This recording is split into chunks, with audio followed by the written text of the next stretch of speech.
ஒரே ஒரு black Friday சில பேரோட பேராசைனால பல உயிர் போயிடுது. ஆனா அதை விட பயங்கரமான விஷயம், ஒரு வருஷம் கழிச்சு அந்த சம்பவத்துல யாரெல்லாம் சம்பந்தப்பட்டாங்களோ அவங்க எல்லாம் ஒவ்வொருத்தரா கொடூரமா கொலை செய்யப்படுறாங்க. இந்த கொலைகள் எல்லாம் செய்யறது யார் தெரியுமா? கடைசியா வர அந்த ட்விஸ்ட் யாராலுமே கெஸ் பண்ணவே முடியாது. நான் இன்னைக்கு சொல்ல போற படத்தோட கதை கண்டிப்பா உங்களுக்கு ஒரு ஹாரர் எக்ஸ்பீரியன்ஸை கொடுக்கும்னு நினைக்கிறேன். வாங்க வீடியோக்குள்ள போகலாம்.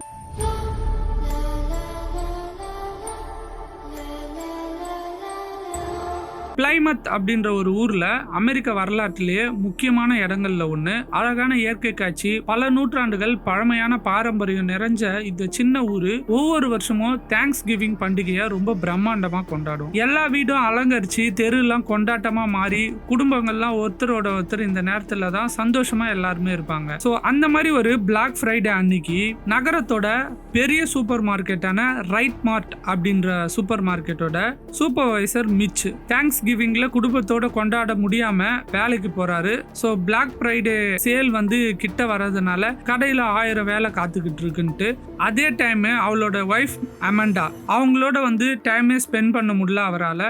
At the same time right மார்ட்டோட நிறுவனத்தோட ஓனர் தாமஸ் ரைட்டோட குடும்பத்திலுமே நிறைய பிரச்சனைகள்லாம் இருக்கு. பணக்காரரும் செல்வாக்கு மிக்கவருமான தாமஸ் குடும்பத்தை விட தொழில் தான் அதிகம் நினைக்கிறவரு. அவரோட மகள் ஜெசிகா தந்தையோட இந்த குணத்தை ஃபுல்லா வெறுக்கிறா. அதுலயும் பாத்தீங்கன்னா அவங்க அம்மா இறந்து கொஞ்ச நாள் கூட ஆகல, அதுக்குள்ள அவரோட அப்பா கேத்லின் அப்படின்னு ஒரு பொண்ணை கல்யாணம் பண்ணிக்கிறாரு. அது இவளுக்கு சுத்தமா பிடிக்கவே இல்லை. ஆனா தேங்க்ஸ் கிவிங் அப்போ குடும்பத்தோட ஒன்னா எல்லாருமே உட்காந்து விருந்து சாப்பிட்டுட்டு இருக்காங்க. வெளில பார்த்தா அவங்க ஒரு மகிழ்ச்சியான குடும்பம் மாதிரி தான் தெரியுது. ஆனா உள்ளுக்குள்ள ஒவ்வொருத்தவங்களுக்கும் ஒரு வேதனை இருக்கு. ஜெசிகாவோட பாய் ஃப்ரெண்ட் பாபியும் அவங்களோட உட்காந்து சாப்பிட்டுட்டு இருக்கான். ஜெசிகாவுக்கு இந்த குடும்பத்துல யாருமே உண்மையா இல்லை அப்படின்ற உணர்வு அவளுக்கு தோண்டிட்டே இருக்கு.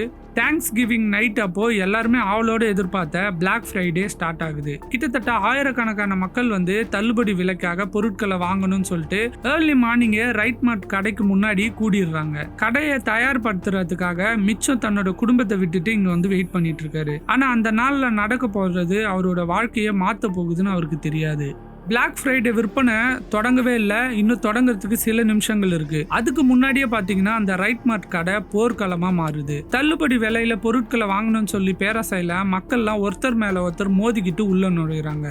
தள்ளு முள்ளு, அலறல், கண்ணாடி உடையிற சத்தம். சில வினாடிகள்ல அந்த இடம் ஃபுல்லா கட்டு கடங்காம குழப்பமா மாறிடுது. இந்த கூட்டத்தை கட்டுப்படுத்த மிச்சு எவ்வளோ ட்ரை பண்றாரு. ஆனா நிறைய மக்கள் ஒரே நேரத்துல உள்ள பாஞ்சதுனால அவரால் எதுவுமே செய்ய முடியல. அந்த குழப்பத்துக்கும் நடுவுல ஒரு கொடூரமான சம்பவம் நடக்குது. மிச்சோட மனைவியான அமெண்டா கூட்டத்துல மாட்டிக்கிறாங்க. மக்கள் தொடர்ந்து அவங்கள மிதிச்சுட்டே ஓடுறதுனால கொஞ்ச நேரத்துல அவங்க இறந்தே போயிடுறாங்க. தன்னோட கண்ணு முன்னாடியே மனைவி இறந்து கிடக்கிறத பார்த்து மிச்சு உடஞ்சே போயிடுறாரு. அந்த நிமிஷத்துல இருந்து அவரோட வாழ்க்கையை மாறிது. மனைவியை காப்பாற்ற முடியலன்ற குற்ற உணர்வு ஒவ்வொரு நாளும் அவரை உள்ளுக்குள்ள கொன்னுகிட்டே இருக்கு. ஒரு சாதாரண தள்ளுபடி விற்பனை மனுஷங்களோட பேராசைனால பல உயிர்களை பலி வாங்கி ஒரு கொடூர விபத்தா மாறுது. இந்த பிளாக் ஃப்ரைடே சம்பவம் முழு நகரத்தையே அதிர்ச்சி ஆகுது. ஒரு காலத்துல எல்லாருமே பெருமையா பார்த்த ரைட் மார்ட் இப்போ மரணத்தோட அடையாளமா மாறிடுது. இந்த விபத்துக்கு பாதுகாப்பு ஏற்பாடுலாம் சரியா பண்ணாத ரைட் குடும்பம் தான் காரணம் சொல்லி மக்கள் எல்லாமே குற்றம் சாட்ட ஆரம்பிச்சிட்டாங்க. இப்படி ஒரு வருஷம் கடந்து போயிடுது. ஆனா அந்த பிளாக் ஃப்ரைடே சம்பவத்தோட காயம் மட்டும் யாரோட மனசுலயும் ஆறவே இல்லை. ஷெரீஃப் எரிக்கோட ஃப்ரெண்டு தான் மிச்சு. அவங்களோட ஒய்ஃப் இறந்து போனதுனால அவருமே கொஞ்சம் துக்கத்துல தான் இருக்கிறாரு. மறுபக்கம் மிச்சு மனைவியோட மரணத்துக்கு அப்புறம் ஒரு நடப்பணம் மாதிரி வாழ ஆரம்பிக்கிறாரு. குடும்பத்தினரிடமும் நண்பர்களிடமும் அவர் விலகியே இருக்காரு. பண்டிகை, சந்தோஷம், கொண்டாட்டம் எதுவுமே அவரோட வாழ்க்கையில இல்ல. அதே டைம்ல ஜெசிகாவோட வாழ்க்கையுமே அமைதியா இல்ல. அம்மாவை ஆல்ரெடி இழந்துட்டா, அப்பாவுக்கு இருக்கிற பிரச்சனை. அது மட்டும் இல்லாம அந்த பிளாக் ஃப்ரைடே சம்பவத்துக்கு அப்புறம் தன்னோட காதலன் பாபி கிட்டமும் மனக்கசப்பு அவளுக்கு உண்டாயிடுது.